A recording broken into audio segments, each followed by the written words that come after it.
and welcome to another episode of the DJ Spotlight here on Disc Jockey News TV.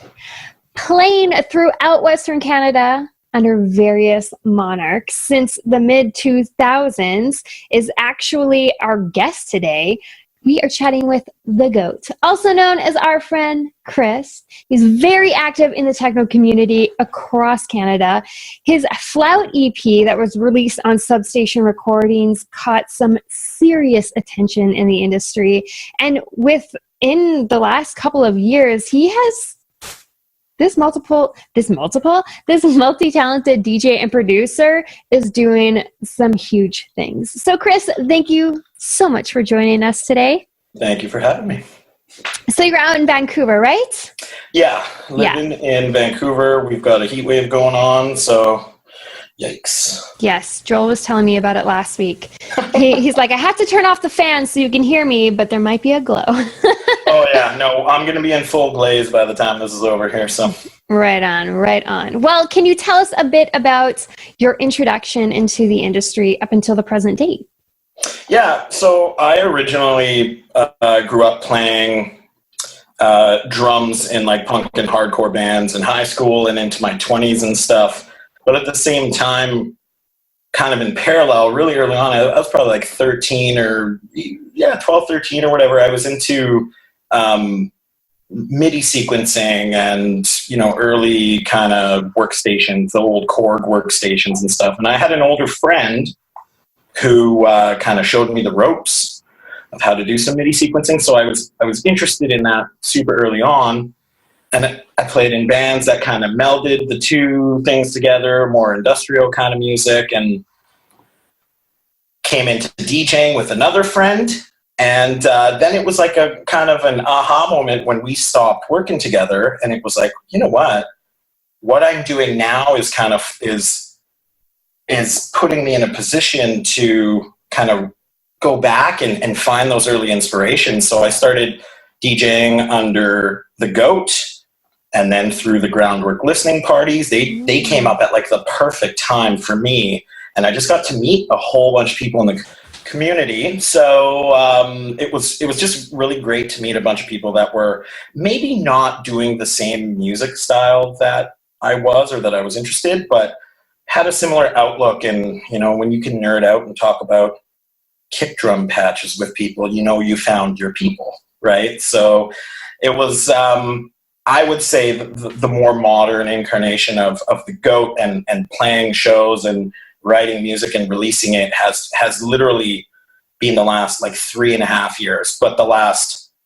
10 to 15 were what forged that and what brought that to the right time and the right moment. So I've been doing it for a little bit, just not with the focus, and now the focus is there, and it's like, oh, okay, this is good. This is a good thing.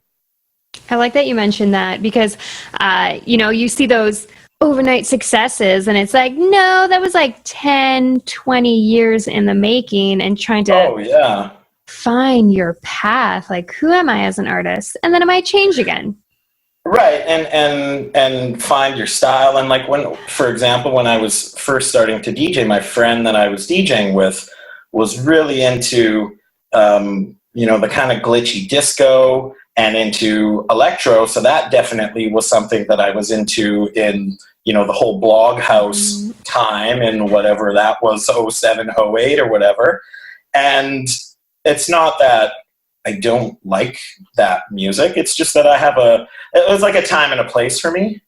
And techno through industrial music has always resonated with me, just being the machine, and that. So yeah, it's a long time to get to this short period of time so far. So. And you mentioned about community. I wanted to actually talk a little bit about your work with Joel West. What kind of impact has that had in your career, finding somebody that I guess you feed off of or you're driven off of? Can you tell us a bit about that relationship and what kind of impact that's had on your music production? Yeah, so we met through Groundwork, obviously.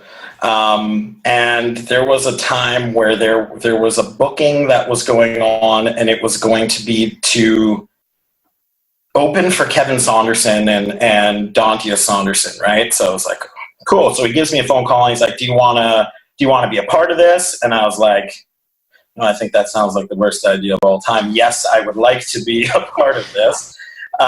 So I played my set, we had our crossover, and as we were crossing over, there was definitely a vibe that clicked DJing. And we're like, we should jam. We should, follow this through a little bit more. And so we got booked for some shows. We started playing back to back. We start sending each other tracks back and forth. And the best thing about the working relationship that we have in that aspect is if he's working on a song that's an original of his, or I'm working on one that's a GOAT original that we're not like crossing over on, we're both just very honest about the direction we feel like maybe, oh, you know what, I like this. I know this is just a preliminary mix, but maybe try this. And he'll do this, he'll give me the same feedback. And it's just the honesty of it. I feel like I say it a lot, but it's like that whole steel sharpens steel thing. If you're just honest about the approach and your intention, the best stuff will come from it.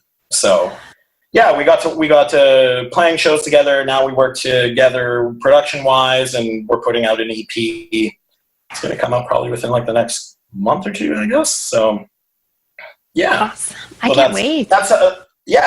You know what, that one, it's like the way that EPs work too. You sign something and then maybe it takes a little bit of time to come out, and that's just the way that the whole industry works. But I'm just really happy that music gets to come out, because the stuff it will be the training wheels, let's say, for what we're working on right now. And I'm just really excited for what we're doing right now. It's a lot of stuff. It's a lot of fun.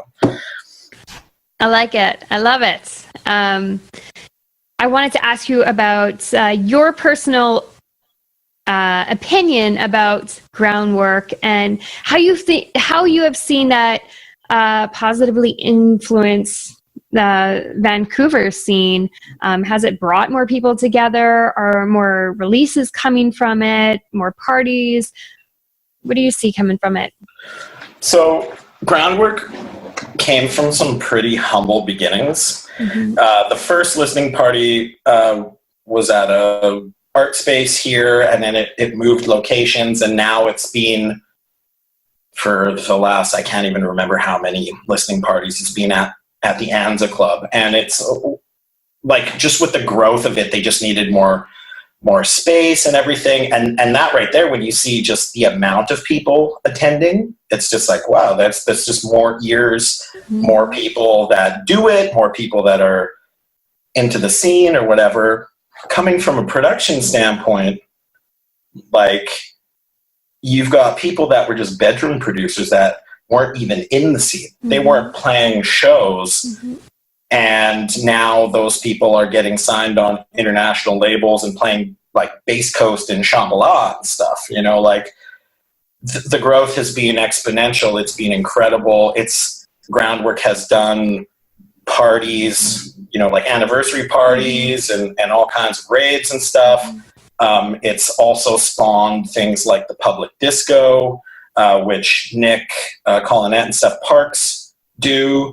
There's so much. It's also brought scenes together, or crews together, I should say, which is you can go one of two ways with that. I feel you can be like rivaling and trying to outdo each other's nights or whatever, or you can just let that bubble and let it rise up, right? So the way that they've just been very fortunate about having those people in the room, and they've just, it's funny how people gel together, but it's just been so fruitful and so incredible for the city. Like, just nothing. I have nothing but praise and nothing but good things to say about them. So that's amazing. I love that. Yeah. And I love how like you were mentioning, these crews coming together, they could be working against each other, but they're working with one another. And that encouragement that these bedroom producers are getting, and now they're being signed and they're playing events. I wanted to ask you about your DJ sets. How are you building your DJ sets nowadays? There's, I'm probably, as a DJ, it's like a point of embarrassment. I'm really bad with remembering artists, and I'm really bad with remembering tracks. But I like don't care, because in the way that I see it, if I'm playing, let's for example, if I'm playing gorg-o-mish, which is a common thing because I resident there.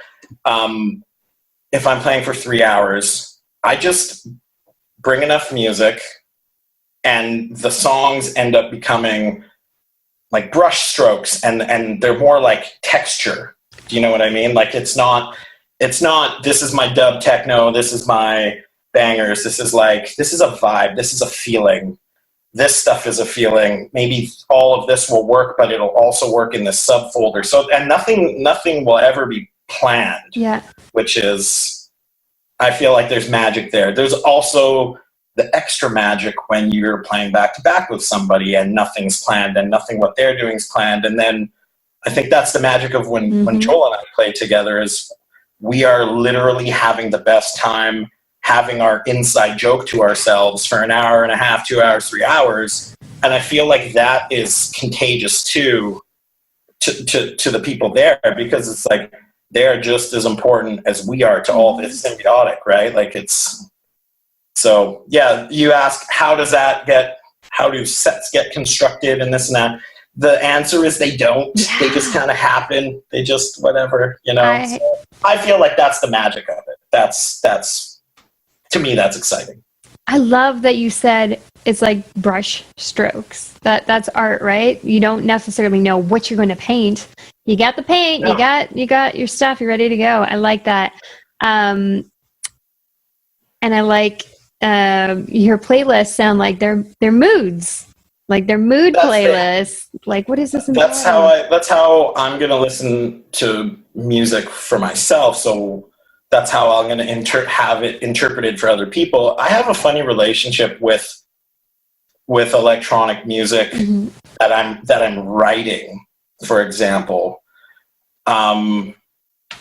it's the song, like it's kind of destructive, you know. Like I'm quick at working on stuff. I'll complete songs really rapidly, but once they're done, and I kind of, you know, don't care about them anymore. And I don't like the emotional investment of working on a tune for maybe 6 hours straight. Once it's finished, it's like, okay, whatever, that doesn't matter. If one person plays the song one time, that's it. They're expendable. They don't matter anymore. So if that right moment, that brush stroke makes that moment happen for somebody on the dance floor, that is all it's about anyway. So I'll play songs that I really like, maybe, you know, more times, and sometimes I'll play like a song like once ever, and that's perfectly fine with me. So you mentioned gorg-o-mish. How did you become a resident DJ for them? A long time ago. Well, not a long time ago. Wow, a couple of years ago. It was after a Groundwork show. They did a winter showcase, and I got to play I think it was the last set of it, and I played an all original set. And I guess their booker at the time was there and saw it and was like, "Hey, do you want to come by and play, you know, next month and stuff?" And I was like, Of course, I want to play gorg-o-mish. Like, yes. So I was pretty fortunate to get asked to play, and then it was just like the next month or month and a half, they're like, "Do you want to come back?" And I was like, "Yeah." And then another month rolled by, and "Do you want to come back?" And I was like, "At what point do I get to just run that whole resident moniker?" Yeah. they're like, well, we're going to have you back anytime you want to come back. So yes, you're residenting here. And I was like, that's great, because in terms of the whole marketing approach to things, which is something you and I have talked about online a lot, like the whole package of what a DJ and producer is nowadays, is like, if I feel like there's a little bit of weight to residenting at a place, especially at a place like gorg-o-mish, where they're getting international acts that are of note. The actual list of residents, like, these are awesome DJs, like some legendary guys in the city, some up and comers who are killing it, some guys who are just throwing it down and are just known to, so it's like, yeah, I'm very proud to be a part of that list of people, so to answer your question, they asked me a long time ago and I said yes, and they haven't been able to shake me, so I'm just hanging out there. I like it. So we talked a little bit about this before we started recording, because I follow you on Instagram and your cute little kids. And what some people might not know is that you're a parent of twins. Can you tell us a bit about, can you tell us, maybe some advice of being a parent and trying to run your passion and be efficient? What does that look like? You, first and foremost, need to align yourself with your better half and have her or him just be the best person on the planet. So I'm just going to open with that. Yeah. My better half she's fully understanding of my lunacy of all of this, and she gets it. She's always really understood it, and I just am like forever thankful for her and that part of her personality. In terms of the time management, I found when, like, for example, when my twins were first born, sleep was just, it's, you know what it's like. Sleep doesn't exist in a proper rhythmic kind of, day and night kind of. So I would wake up early at like 5 o'clock in the morning, and I would make sure that I get in the studio for at least an hour before any craziness of the day began. Just get to work. And it was consistent work, even if it was an hour of maybe going through tunes in a folder for, like, to collect for an upcoming set, or maybe it was an hour of design, or maybe actually arranging and piecing together an original piece. It was like, just work on it for an hour. As the kids got older, that time frame shortened. So I was just happy to work on things for 20 minutes to a half hour, but consistently every day, every second day. Now it's kind of got to a point where the time is less. However, my outlook on things and the way I approach it is much more efficient. It's like I will write down notes on papers, and like people will be like, what synth are you using? What MIDI controller? What DAW do you use? It doesn't matter. This is my secret weapon. Yellow notepads, like, that's going to write me every track I've ever wanted. So just knowing, like, maybe you don't have a plan of how a song starts, or maybe you don't know this, but even just writing down concepts. I'm a big believer in concepts, not knowing fully what the track is going to be, but just an idea of a little game I can play within the construction of it. So if I can even write down little things and little notes, like, I want to do something with a bass drum that sounds like a trash can, it has to. That's going to be the whole song. Maybe I've written out notes where I've mapped out an entire song on paper. So when I assemble it, I see if it'll even work that way. The only thing that I would say about that is plan ahead and be efficient. It's the same approach to parenting. If you have kids and you're parenting and you're doing that, you have to plan ahead to make sure your days go well. If you want to get in the studio and you have kids and your time is sparse, plan ahead so that when you sit down in the chair, you are just go time only, just not wasting time. That's the biggest thing. Yeah, relatable. I like how you mentioned, I think just being a parent in general makes you more efficient with your time. I'm more efficient with my time than I was before I was a parent. Yeah. Like, I'm like, what?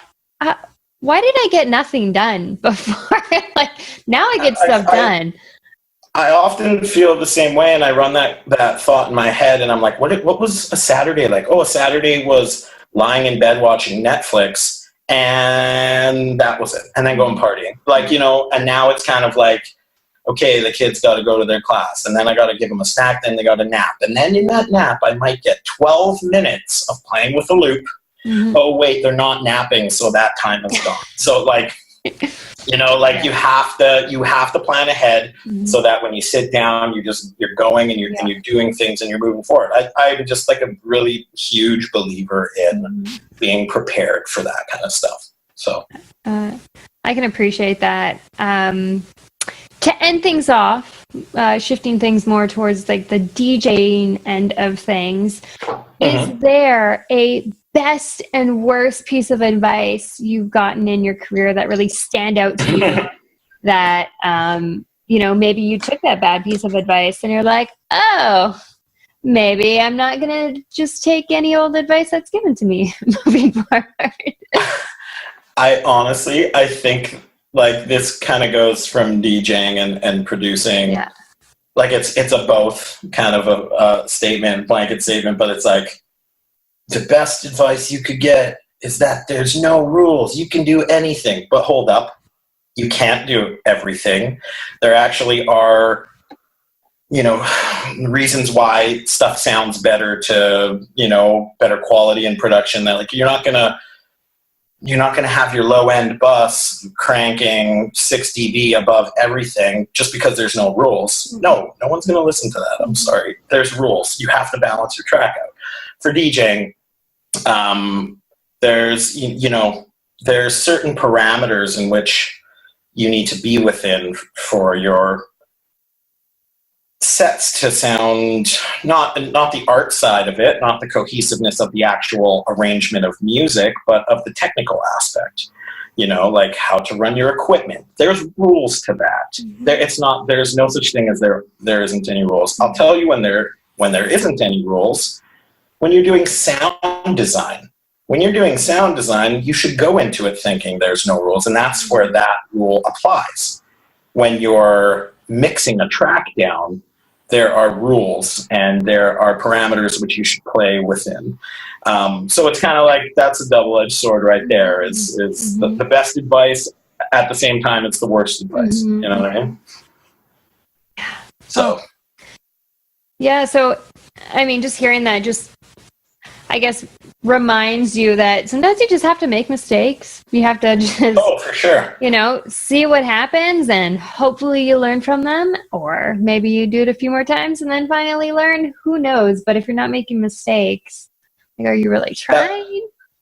And that's the thing too, is like, I'm never going to sit here and tell people that I'm the know-it-all of all of it. But what I can tell you is how I've gone over things that I've done incorrectly and how I've moved past them and how I've improved upon those things. And I think like that's where, as an artist, you're going to grow the most, is when you got to do a lot of it. I feel like, that whole, to be a pro at something, the 10,000 hours of refining, whatever, all that stuff, you got to put in your time. You got to do that.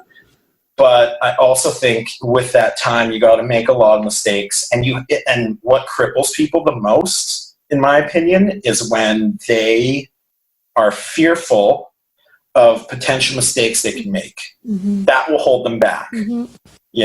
If you have an opportunity to go and try something and maybe it's a little wacky and maybe it didn't hit the mark, well, now you know to not do that the next go around. So just incrementally, work on things incrementally, one step at a time. I like it. I like it a lot. Thank you so much for joining us today. I didn't even hear your kids once in the background. Did your partner take the kiddos out as well? They're out of town right now. Oh. So You have all the time in the world. You know, the other day, my mom surprised us, took my child away, and I had like 6 hours. I was like, I am going to get all the things done.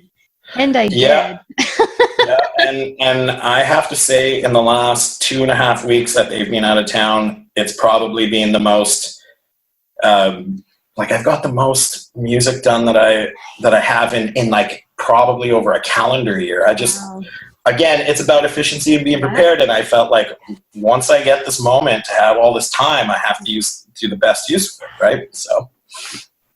Right on. Good for you. Well, I'm so excited to hear the EP coming out with you and Joel West. I hope to come visit you and come see you live at gorg-o-mish. That'll be fun. And I totally know Groundwork. Sounds amazing.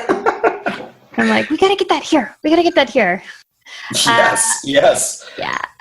So if you guys enjoyed the episode and there are other DJs out there you'd like me to interview, make sure you let me know. Tag them in the comments below.